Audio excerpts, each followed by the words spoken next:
Welcome. My name is Krista Esther Sandroy. I'm a professor of linguistics at University College London at the Department of Linguistics. My main area of research is theoretical linguistics, and I also work on language acquisition. But about 5 years ago, I embarked on a project to work on contemporary Yiddish as spoken in Hasidic communities worldwide. My interest in Yiddish started about 5 years ago, as I said, when I first discovered that there is a Hasidic community living in London, quite a sizable community, about 30 to 50,000 people, who use Yiddish as their everyday language, as their vernacular. There's a sociolinguistic study about the Stamford Hill community from 2002 by Holman and Holman, who found that about 50% of the speakers living in the community use Hasidic Yiddish who use Yiddish as their everyday language that they use in the home and in the community. So this is really a living vernacular. This is a language that people actually speak. People live their family life in using the language. Children get raised learning Mameloshen or Yiddish in the community. Increasingly, more and more schools in the community use Yiddish as the language of education. There is a growing Hasidic popular culture, including music and literature. There are many magazines, newspapers published everywhere in the world in Hasidic centers using Yiddish as the language of their community. Yiddish is really very important for Hasidic speakers. It's part of their Hasidic identity, or it has become part of their Hasidic identity. And I became very interested in this. And I approached a colleague from the Hebrew and Jewish Studies department, Lily Kahn, whom I discovered is an expert on Yiddish. How I discovered this? Well, she wrote the textbook in Yiddish that I was studying from colloquial Yiddish.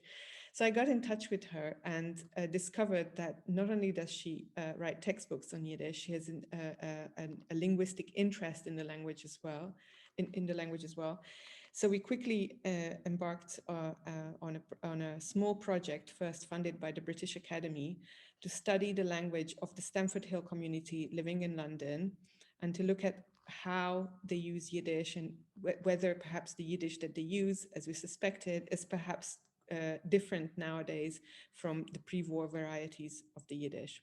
How did we discover that the language in Stamford Hill is different from pre-war varieties? Well, very simply, when I went to my Yiddish classes and learned Klal Yiddish in a university setting, I was told all kinds of things about the language that did not match my experience on the ground in Stamford Hill when I went into Grodzinski's and ordered Challah for Shabbos. So we very quickly discovered that the language is very different, and we wanted to study this from a linguistic point of view. So our small British Academy project allowed us to work in London, but later on we were fortunate enough to be funded by the AHRC, the Arts and Humanities Research Council of the United Kingdom, for a large-scale research project that allowed us to put together a research team who I'm going to introduce to you very shortly. And the project aims in this larger study is to discover all the varieties of Hasidic, contemporary Hasidic Yiddish use in all the areas, all the geographical areas where Yiddish is spoken nowadays. So our research has basically two sides to this, documenting the language and analyzing from a theoretical point of view all the grammatical features that we find in the language. And at the same time, parallel to that, look at how the language is being used in everyday situations, so a sociolinguistic aspect to the project. And I'm going to now briefly introduce to you the members of our research team. And then they will, one after the other, talk about one aspect of the research that we do that they are dealing with. So first is Professor Lily Kahn, who is a professor of linguistics at the Department of Hebrew and Jewish Studies at University College London. Then we have two postdoctoral researchers, Dr. Zoe Belg, who is at the linguistics department, and she's a theoretical linguist working on noun phrase structure and Germanic languages, among other things. Then our other postdoctoral researcher is Dr. Sonya Yam Polskaya, who is partly affiliated with St. Petersburg University, and she's at the Hebrew and Jewish Studies Department at UCL, and she's a sociolinguist by training with interest in Jewish languages more generally. We are also very fortunate to have worked with us 3 research assistants who all grew up with Yiddish.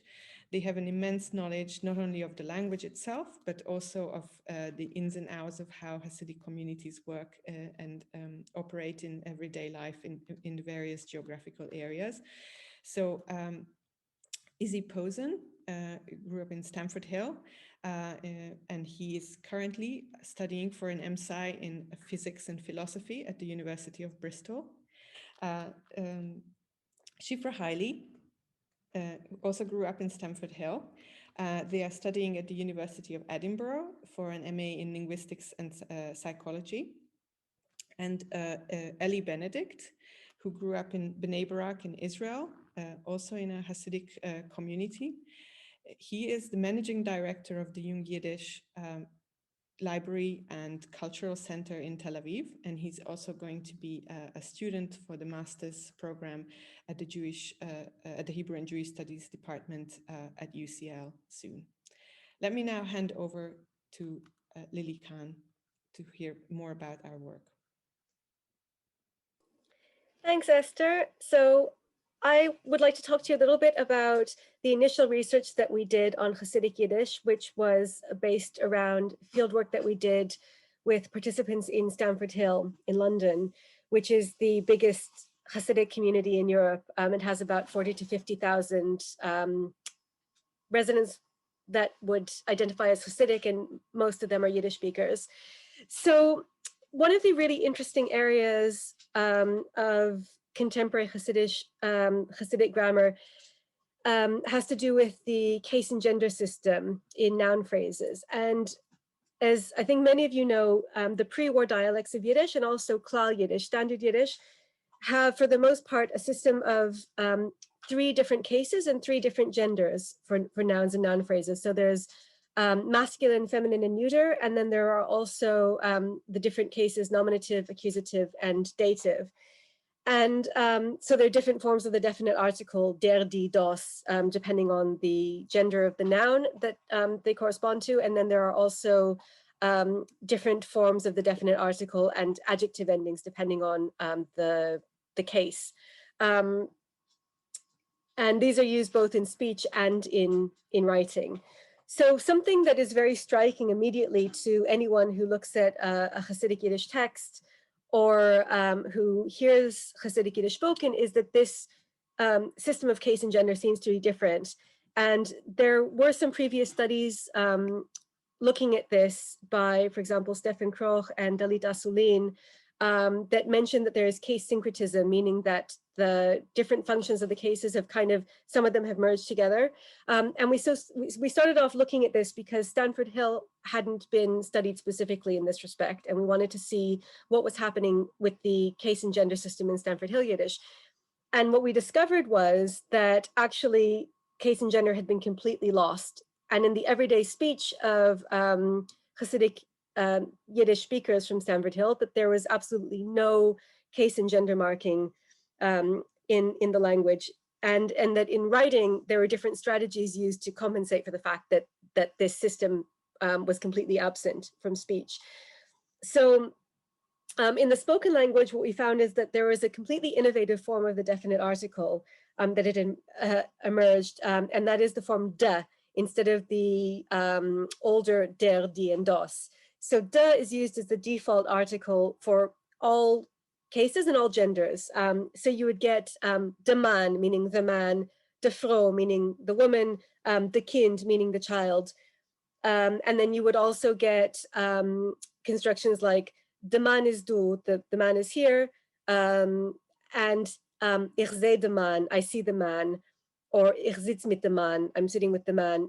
And then you would get this for all of the different genders and case combinations, as opposed to, say, standard Yiddish, where you would get der Mann, die Frau, das Kind, and then der Mann is da versus ich sehe dem Mann. So it's a very, very different system that is much more comparable to, say, English, which just has one invariable form of the definite article. Similarly, adjectives have been reanalyzed. So instead of adjectives having their own case and gender endings when they appear in the attributive position, meaning when they're modifying a noun, you get one invariable form of adjectives appearing before the noun. Adjectives always end in e, which used to be the feminine nominative marker. So you'll get de gute Mann, die gute Frau, die gute Kind, as opposed to standard Yiddish, der guter Mann, die gute Frau, das gute Kind. And then the same thing applies in all of the different positions that previously would have taken different case suffixes.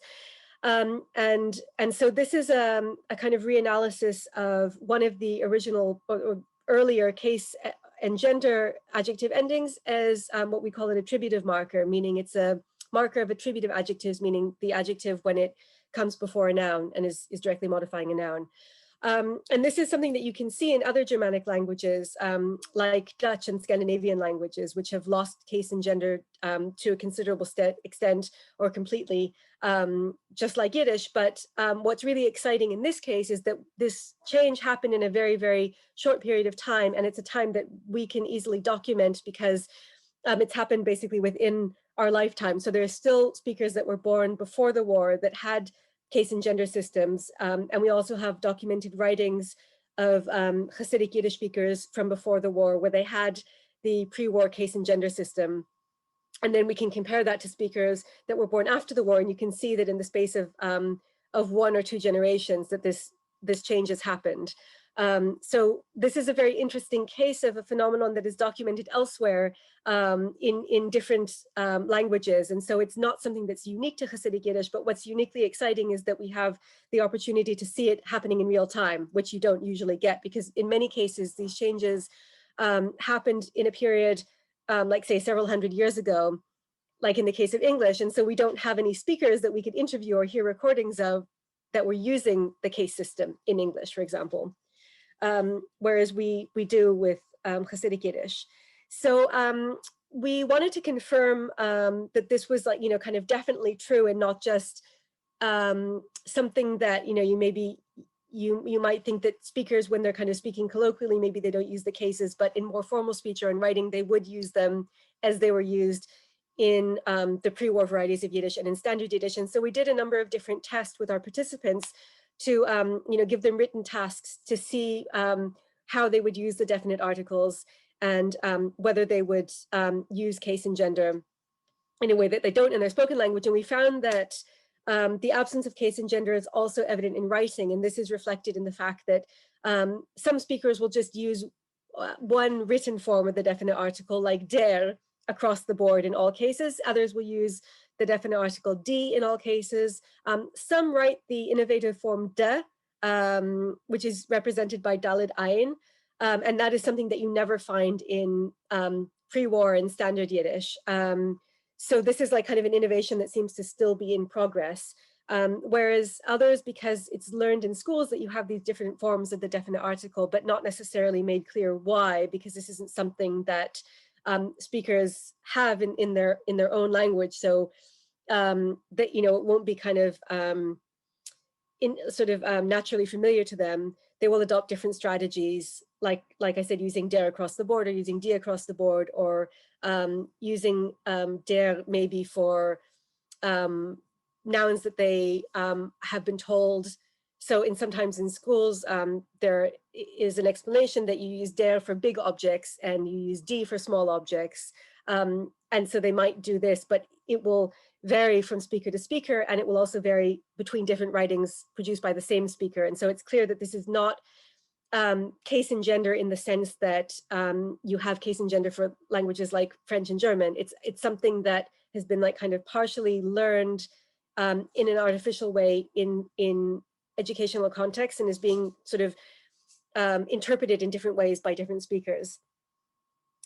So we think that these differences, which are quite dramatic, are due to various factors in Stamford Hill. So first of all, there was a rapid geographical shift from not only to Stamford Hill, but in other parts of the world, as Zoe's going to talk about in a minute, where speakers came from all different dialect areas from Eastern Europe. So you have speakers of Lithuanian Yiddish now living in the same place as speakers of Polish and Ukrainian and Hungarian Yiddish, all living in close geographical proximity to each other. And so there was a lot more mixing.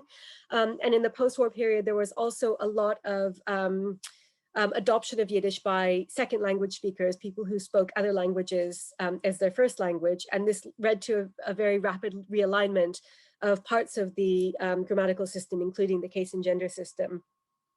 So we published our findings in an article that appeared in 2020 in the Journal of Comparative Germanic Linguistics, based on our Stamford Hill research, but we wanted to see whether this was more widespread or not, and to test this initial hypothesis with the Hasidic Yiddish spoken in other parts of the world. So I'm now going to hand over to Zoe, who's going to talk about our findings more broadly. Thanks, Lily. So as Lily says, we wanted to see how these changes, whether these changes happened in other Hasidic communities around the world, and whether there were kind of differences between the different geographic communities. So we set about collecting data from as many different communities as we could. So we collected data in Israel, primarily in Bnei Brak and Jerusalem, but the participants come from kind of all over Israel.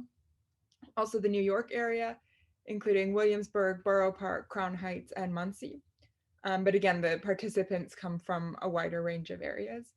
And also Montreal, including participants from Kiryas Tosh, which is outside of Montreal. And in all of those geographical communities, we also managed to find some speakers from Antwerp. So we have a pretty good coverage of most of the Hasidic communities worldwide. So overall, looking at these different geographical communities, we found similar trends as we found in Stamford Hill, but obviously with a larger and more diverse sample of participants, we found some new patterns. So as Lily said, in casual speech, almost all participants, no matter where they're from, use either de, or for some speakers, die, as the only invariant definite article. And pretty much all speakers use this attributive marker, that Lily mentioned. But we did find that many speakers have what we think of as a storytelling register. So in a sort of more formal speech, some speakers are more likely to use a wider variety of definite article forms and also attributive adjective forms. But these are not necessarily, so we find that there are two groups of speakers: the homogeneous speakers who use one form of the article across the board, de or die, sometimes der in writing, and the heterogeneous speakers who use a mixture of forms. So they might prefer a particular form like de, but sprinkle in some dems and dels and dis, or they might have a pretty even mix. The heterogeneous speakers might have a pattern. So they might, for instance, prefer der in the nominative case and dem in the objective case, or they might prefer der for masculine animates and die for other ones, other nouns, or they might not have a pattern. They might just kind of use them more or less at random. And the patterns are echoed in written Yiddish. So when people are writing Yiddish, usually they fall into one of these two groups, either the homogeneous group or the heterogeneous group. But interestingly, we find that heterogeneous speakers are not necessarily heterogeneous in all of the tasks that we give them. So sometimes on a particular task, people use a variety of different definite article forms. And in other tasks, they just stick to one. And the same thing with homogeneous speakers. You might find that on 5 of the 6 tasks, they use one form, but on the 6th task, they use a variety of forms. So we didn't actually find that many differences in the geographical communities, but what we did find was that there's a big difference between VOS speakers and VUS speakers. So VOS speakers are speakers who have a vowel profile that's most similar to Northeastern Yiddish, so they pronounce the word what as VOS. These speakers are often from Chabad or from Litvish backgrounds or from Yerushalayim backgrounds.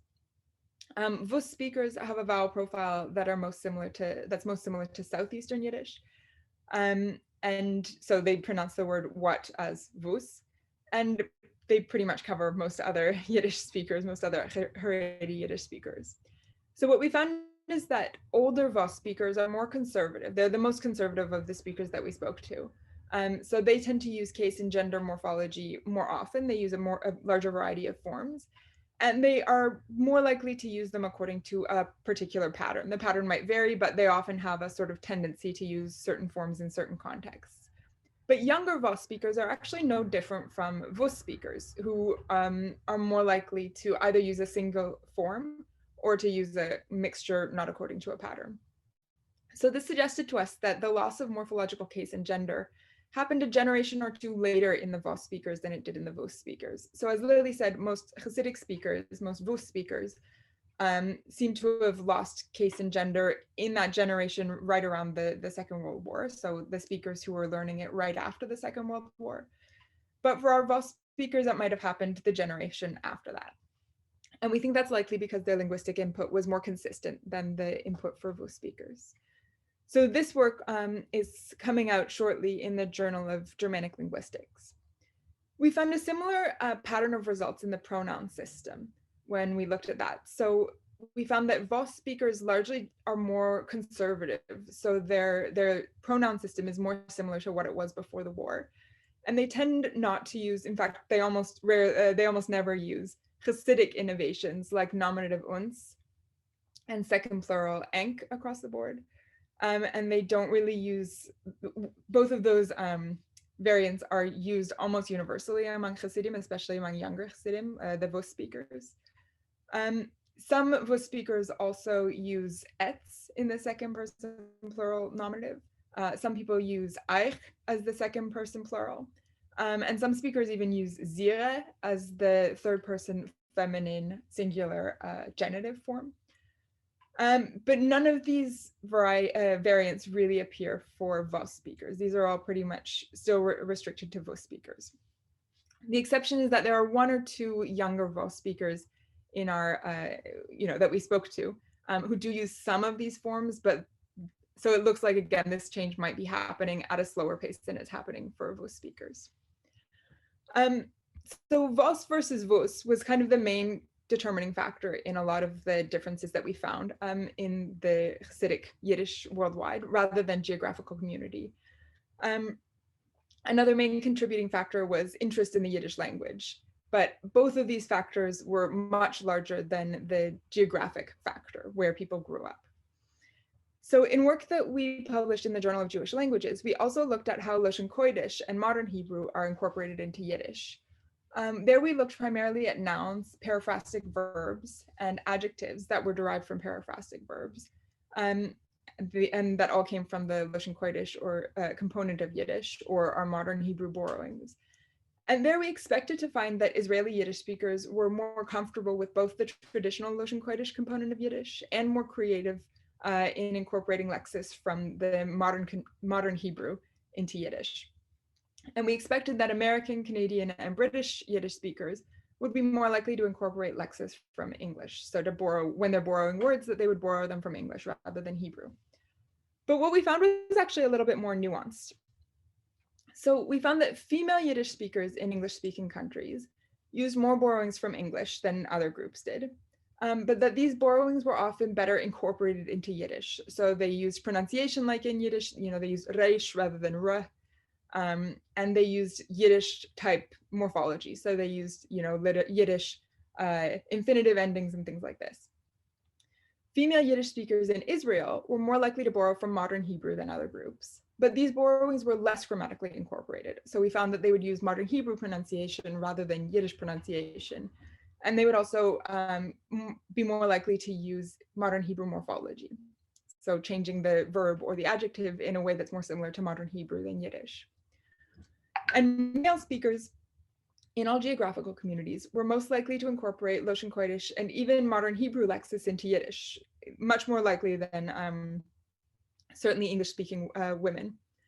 And they did so by using Yiddish pronunciation and by using Yiddish morphological patterns, like creating new periphrastics, even from modern Hebrew roots. So we think these differences are due to the fact that men have a more increased exposure both to Yiddish and to Lashon Kodesh as compared to female Yiddish speakers. So as I said, we expected to find a geographical difference here, but what we really found was a difference in terms of language contact, in terms of how fluent speakers were in modern Hebrew or in Loshen Kodesh. So now I'm going to hand over to Sonya, who's going to talk about the sociolinguistic aspect of the project. So thank you, Zoe. I'll talk a little bit about TV distinction, continuing the topic of Yiddish pronouns. We used to think that there are two options of form of address in Yiddish, du and ihr, the last one for more formal occasions. And during our quite wide field work all over the continents, almost, we found that the system existing now in contemporary Hasidic Yiddish is much more complex. And the third part of this system is form of address in third person.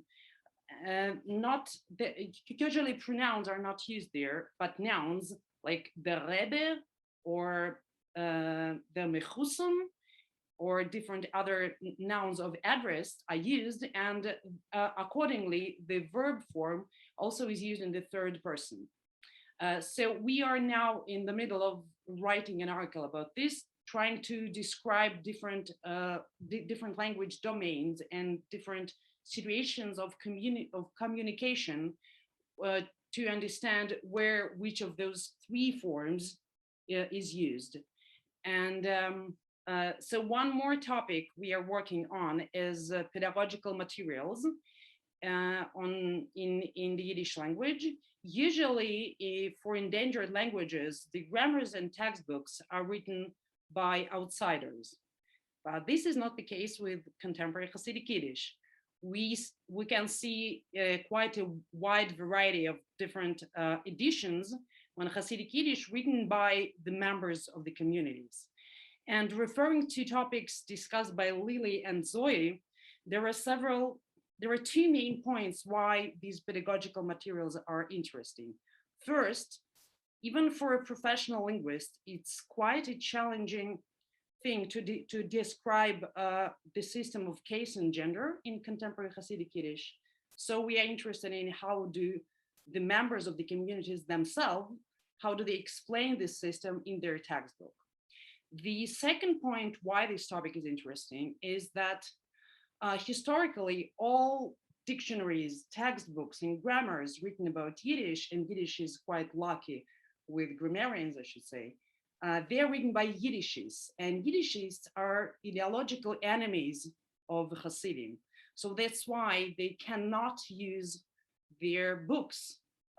This is the second point why their own writings on Yiddish are so interesting for us. So moving on with sociolinguistic topics, I would say a couple words of Hebrew Yiddish diglossia and also bilingualism in Hasidic communities. So speaking about diglossia, we now can observe quite clear and very solid diglossia in Hasidic communities. And what is especially exciting for general sociolinguistics here is that this is one of the most long-standing and old diglossic situations existing now in the world, because we know it at least from the 16th century, and we can observe it nowadays also. So we don't have it in Israeli society, but we do have it in Hasidic communities, and we really believe that this particular topic can give us important insights, not only about Hasidic Yiddish itself, but it might be quite valuable for our theoretical knowledge of sociolinguistics more broadly. We are also approaching topics like bilingualism and code switching in Hasidic communities.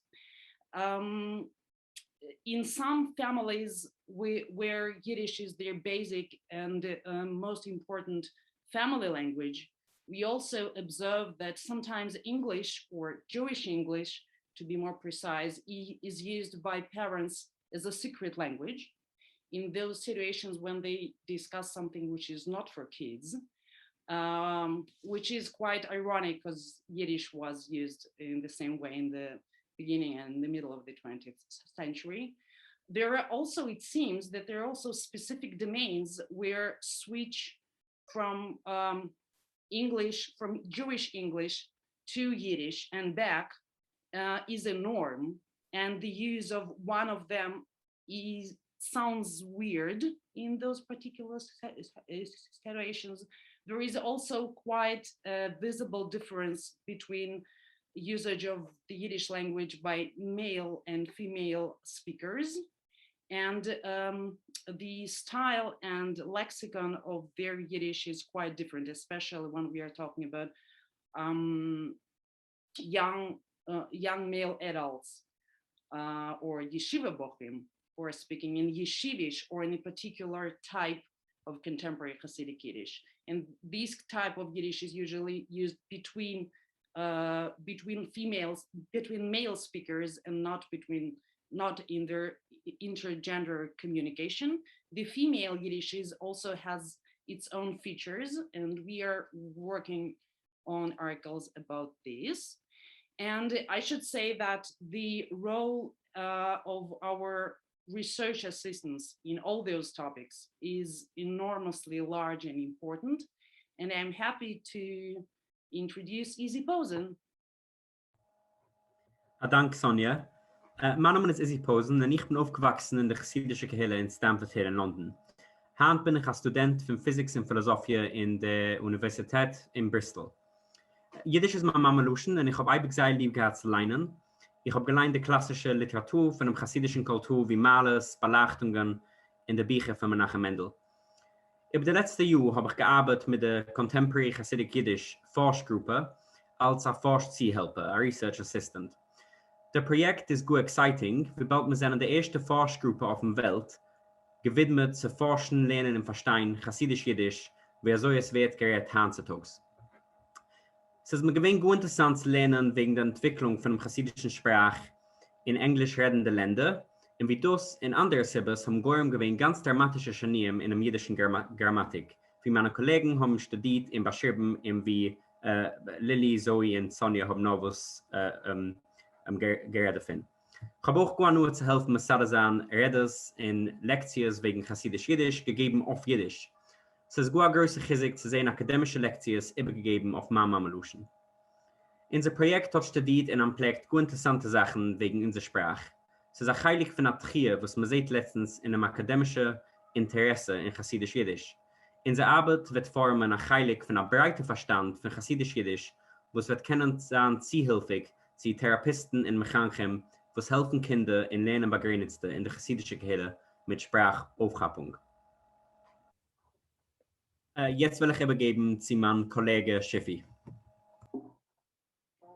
Hello, my name is Shifra and I grew up in Stamford Hill, where I grew up as a native Yiddish speaker. I joined the Contemporary Hasidic Yiddish team in 2018, and then in 2019 I started interviewing families from the community in order to collect data for language acquisition. In November 2019, I started interviewing children and families from Stamford Hill in order to collect data for language acquisition. We had put out adverts and had families approach us who were interested in some more information. We then ended up visiting a few of those families, all of whom welcomed us with open arms into their homes and asked us the questions they needed in order to feel safe that we were coming into the house, but also that we were interviewing their children. This is a little bit more complex, not only because the community and the families are a lot more private than perhaps in other public communities, but also we were coming in, collecting data, recording their children, and it's not a very familiar area to them. It's not a very familiar topic to them. But the friendliness and openness extended throughout the visits. The children ranged from about 2.5 up to age 7, and I developed different activities in order to work with them and to prompt different phrases, including negation, prepositional phrases, and so forth. Once the interviews were done, we collected, processed, and transcribed the data. And then I was in contact with the families again in October 2020 for further information. And we have maintained positive communication and connections with all of them. Hopefully in this summer, I will be using the data collected and transcribed in order to research into the placement of auxiliaries, how it's used or not used in language acquisition, in order to further understand the process of acquisition in Hasidic Yiddish speakers. One of the primary focuses of collecting this data is in order to develop psycholinguistic assessments for children.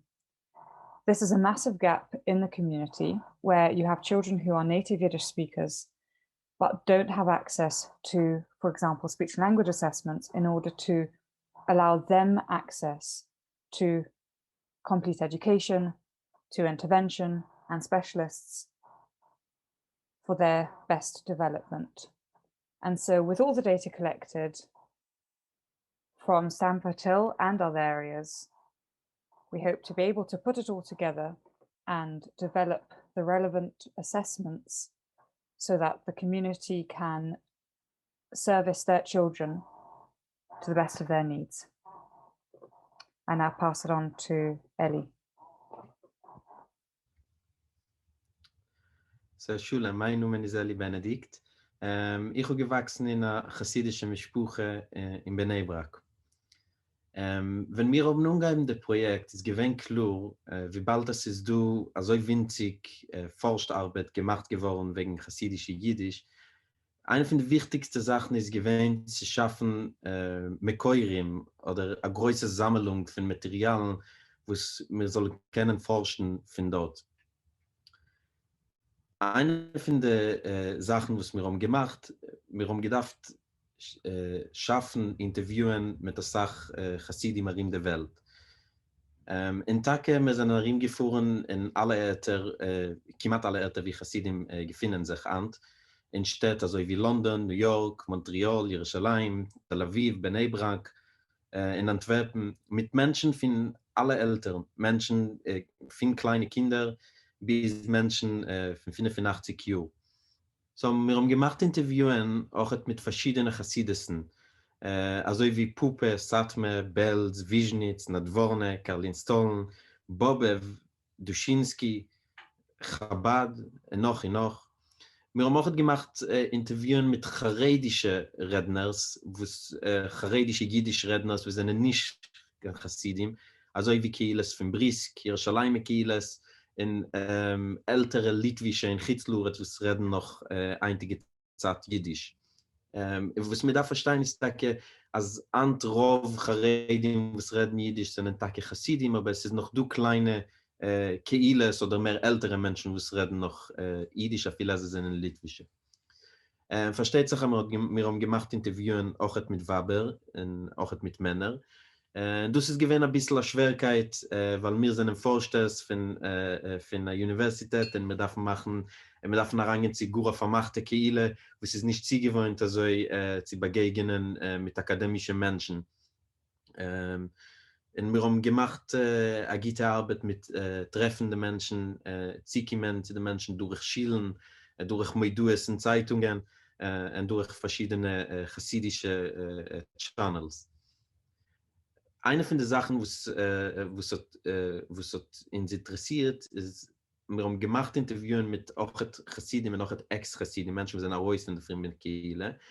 Und wegen dem eine von den interessanten Sachen ist, zu kicken, was ist die Attitude, was ist der Kick auf Jiddisch zwischen der Chassidim und auch zwischen der Ex-Chassidim.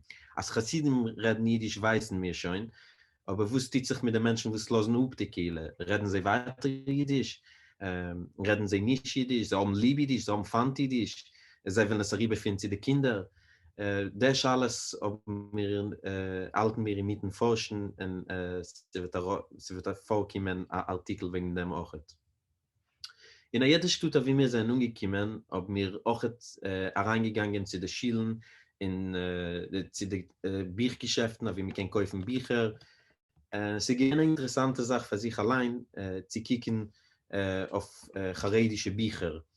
In dann, wo es Texten sind, wir haben Tage gekauft Bücher, wir haben aufgestellt der Korpus, wo es ist nicht nur Interviewen, auch der Korpus von Büchern, Magazinen, Zeitungen, in stammliterarische, chassidische, charedische Bücher auf Jiddisch. Noch ein Korpus, was wir haben aufgestellt, ist gewesen ein Korpus online, was das jeder kennt, sieht man auf dem Internet, und man geht rein auf dem Web von dem Projekt, können sehen dort mit tausende Schuhe von Hasidim reden, singen, spielen auf Jiddisch. Das ist durch Playlisten in YouTube, wo es alten die ganze Sache. Die Interviewen, was wir haben gemacht haben, übergenommen zwischen 100 und 200 Schuhe von verschiedenen Keiles. Ich will jetzt rüberführen zu Lili, wo wir reden ein bisschen wegen Übersetzungen, was wir haben gemacht in dem Projekt. Danke, Eli. So when we started off this project a couple of years ago, we had planned that we would spend a lot of time collecting interviews and then analyzing the data, and also working on the ethnographic part of the project with very in-depth sociolinguistic interviews. And we were about 8 or 9 months into the project when the pandemic hit, and so we were all of a sudden unable to conduct more interviews, and we kind of decided to just work on what we had for the time being and see what would happen, because nobody knew how things would turn out. And very quickly we realized that there was a lack of information that was getting out to Hasidic communities in the UK, and then also in the Montreal area where Ellie and Zoe were based at the time. This was right at the beginning of the pandemic. And so we got in touch with some government organizations and the NHS to suggest making Yiddish translations of COVID information that was being disseminated, kind of through English language channels, to make sure that the information would get to Hasidic communities. And so we started working on these translations, and then they kind of expanded, and we ended up doing translations for an organization called Doctors of the World, and some translations for GP surgeries with large Hasidic patient bases. And so this became one of the kind of major things that we have been working on over the course of the past year, in addition to the research that we've been talking about. And this is like kind of one of the things that's actually turned out to be, kind of really important to us as researchers on the project, because this is an area where there's really urgent information that was not getting to communities, or wasn't accessible to community members because it was disseminated in English on the internet, and kind of a lot of families didn't have access to it, or because it was not kind of really seen as being very relevant to Hasidic communities, and it didn't kind of include any information about things that are important to for Hasidim to know about, such as what to do about the mikveh, what to do about forming minions, what to do about going to the Beis Medrash, the yeshiva, what to do about weddings, what are the exact numbers that you can have at a wedding. So there was a lot of information that needed to be presented in a format that would be accessible to Yiddish-speaking communities, and in a language that people were most comfortable reading, and kind of felt most inclined to take notice of, because it was presented in a way that was relatable. And so we got involved with that, and we kind of developed this system where we would get in a new document, translate. One of us would make an initial translation, and then the rest of us would look it over, so that we could kind of make sure that it was suitable for British Hasidic Yiddish on the one hand, and then for the Montreal area Hasidic communities, particularly Tosh, the Tosh community in Quebec, on the other hand. And so we've produced a number of different translations, and then we're continuing to work on new translations as more information comes out about the vaccine. So most recently, we've been producing translations of information about the COVID vaccines. And we also have a couple of articles under review at the moment about our experiences doing these translations, because it's interesting and important for different multilingual communities and minority communities in various places around the world that are working to get COVID information out to communities that need it in their language. So this is another kind of unexpected aspect of the project that just emerged out of the pandemic situation. So I'll now hand back over to Esther, who will just kind of give a little bit of information about what we're planning for our next steps in our project. Thank you.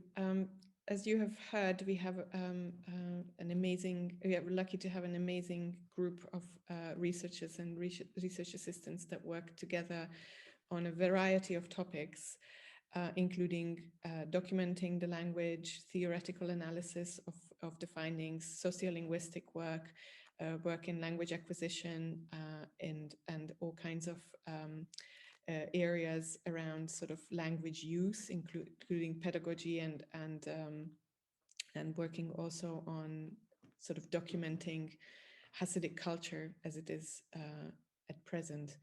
At the moment, we are also being asked to give advice to various organizations, including the Center for Disease Control in the US, and also we are working with the British Society for Immunology to develop information in Yiddish about the COVID vaccine. But in terms of our research, we will continue to work on the data that we have collected. As Ellie mentioned, and Zoe as well, we have over 100 hours of recordings, which are it's a huge task to transcribe and to analyze in detail. We discover every day new topics that are interesting for Hasidic Yiddish, for this contemporary variety of the language, which we look at in detail. And as Lily mentioned, one of the most important aspects of our work is that we are in this incredible and unique, perhaps unique position to look at a language as it is undergoing sort of substantial linguistic change in front of our eyes. Given that the language has developed during such a short period of time, we still have access to speakers from, so to say, older stages of the language. And this is very, very interesting for linguistic theory more generally. And I think I'm speaking for everyone on this team that our aim, if you had to sort of say in one sentence what our aim is, then I think we're trying to establish that contemporary Hasidic Yiddish is a new variety of Yiddish that people should study and understand in more detail. Thank you very much for your attention. Before we finish our introductory presentation, we would like to thank a number of people and some institutions that have helped our work tremendously. First of all, we would like to thank the speakers who lent us their valuable time for this research project. For expert help and advice and support, we would like to thank Naomi Zeidman, Mendy Kahan, Shmuel Haile, and Meir Chechik. For providing a venue for our workshops in Spring School, we thank the Young Yiddish Library and Culture Center in Tel Aviv and in Jerusalem. And last but not least, for generous financial support, we thank the Arts and Humanities Research Council of the United Kingdom and the Leverhulme Trust. And here you find some important links. The first link is to our YouTube channel, where you can watch the talks that are available to you this weekend. Then there is the Eventbrite link, where you can register if you want to take part in the discussions that are associated with the talks this weekend. There are discussions on Sunday and Monday afternoon. The Sunday afternoon discussion starts at 3 p.m. GMT, and the Monday one starts at 5 p.m. GMT. Please check the times if you're in different time zones, and bear in mind also that in North America, the clocks change that weekend. So again, to repeat, the discussions on Sunday are at 3 p.m. GMT and on Monday are at 5 p.m. GMT. And finally, there's a link to our project website where you can find more information. Thank you. Goodbye.